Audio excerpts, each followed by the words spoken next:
नमस्कार दोस्तों, आज की कहानी है दीपा, चूल्हे की आंच से सपनों की रोशनी तक। दीपा का बचपन एक छोटे से कस्बे में बीता था। उसका घर बहुत बड़ा नहीं था, लेकिन सपनों से भरा हुआ था। पिता एक साधारण नौकरी करते थे और माँ गृहिणी थी। पैसों की कमी थी, पर हौसलों की नहीं। दीपा शुरू से ही पढ़ने में तेज थी। किताबें उसके लिए सिर्फ कागज नहीं थी, बल्कि एक ऐसी दुनिया थी जहां वह खुलकर सांस ले सकती थी। जब दूसरी लड़कियां गुड़ियों से खेलती थी, दीपा सवाल पूछती थी, आसमान नीला क्यों होता है? लड़कियां डॉक्टर या अफसर क्यों नहीं बन सकती? माँ मुस्कुराकर कहती, बेटी तू कुछ अलग ही है। पिता भी उसकी पढ़ाई को लेकर गंभीर थे। उन्होंने कई बार अपनी ज़रूरतें कम की ताकि दीपा की फीस समय पर जमा हो सके। दीपा जानती थी कि उसके सपने सिर्फ उसके नहीं, पूरे परिवार के हैं। 12वीं के बाद दीपा ने ग्रेजुएशन में दाखिला लिया। वह आगे पढ़कर कुछ बड़ा करना चाहती थी, लेकिन समाज की घड़ी और कुछ और ही समय दिखा रही थी। रिश्ते आने लगे। एक दिन पिता ने धीरे से कहा, दीपा एक अच्छा रिश्ता आया है, लड़का पढ़ा लिखा है, परिवार ठीक है। दीपा चुप रही। उसके मन में सवाल थे, डर था, लेकिन उसने विरोध नहीं किया। उसने सोचा, शायद शादी के बाद भी पढ़ाई कर लूँगी। शादी धूमधाम से हुई। विदाई के समय माँ ने कान में कहा, बेटी हालात जैसे भी हों, खुद को मत खोना। ससुराल एक मध्यम वर्गीय परिवार था। बाहर से सब ठीक लगता था, लेकिन अंदर सोच पुरानी थी।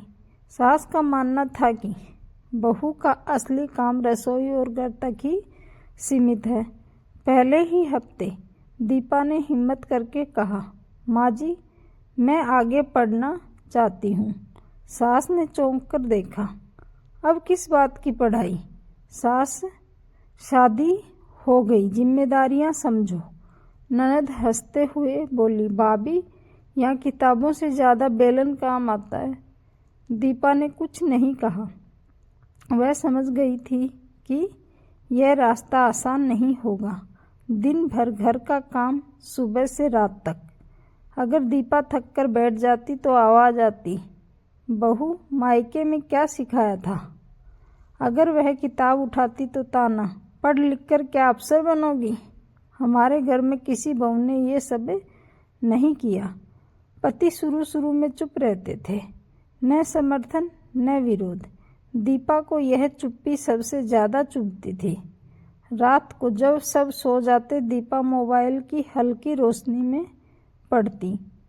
कई बार आंखें भर आती। वह खुद से पूछती, क्या मैं गलत हूँ? क्या सपना देखना अपराध है? एक बार उसने एक प्रतियोगी परीक्षा का फॉर्म भरा। सास को पता चल गया। घर में बड़ा हंगामा हुआ। इतने पैसे फॉर्म पर उड़ाने की क्या जरूरत थी? घर के काम से ही जी चुरा रही है।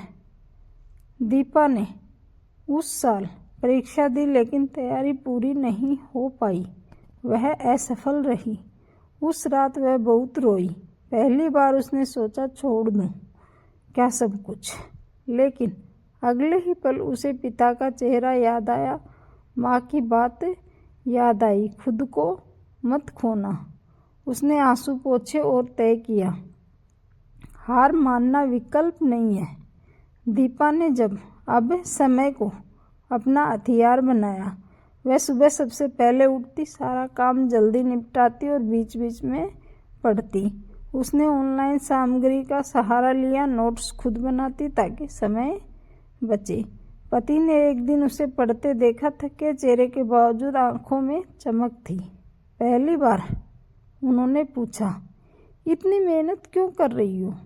दीपा ने शांत स्वर में कहा, क्योंकि अगर मैंने खुद को छोड़ दिया तो मैं सिर्फ जिंदा रहूंगी, जी नहीं पाऊंगी। उस दिन के बाद पति का रवैया थोड़ा बदला। वह पूरी तरह साथ नहीं थे, लेकिन विरोध भी नहीं करते थे। रिश्तेदारों में बातें फैलने लगी, बहू पढ़ाई कर रही है, घर पर ध्यान नहीं देती। लेकिन कुछ लोग प्रेरित भी हुए। पड़ोस की एक लड़की दीपा से नोट्स मांगने आई।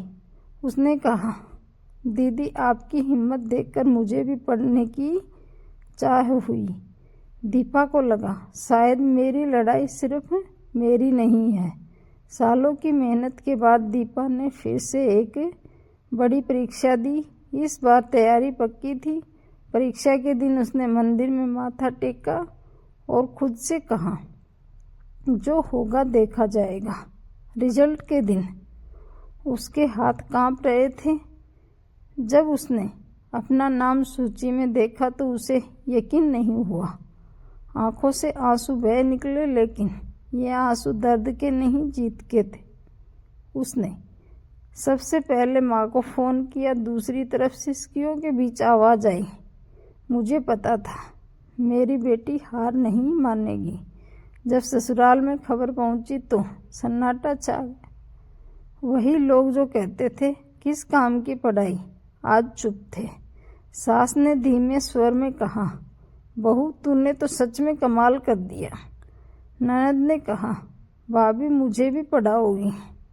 दीपा मुस्कुराई। उसे बदला नहीं चाहिए था, बस सम्मान चाहिए था।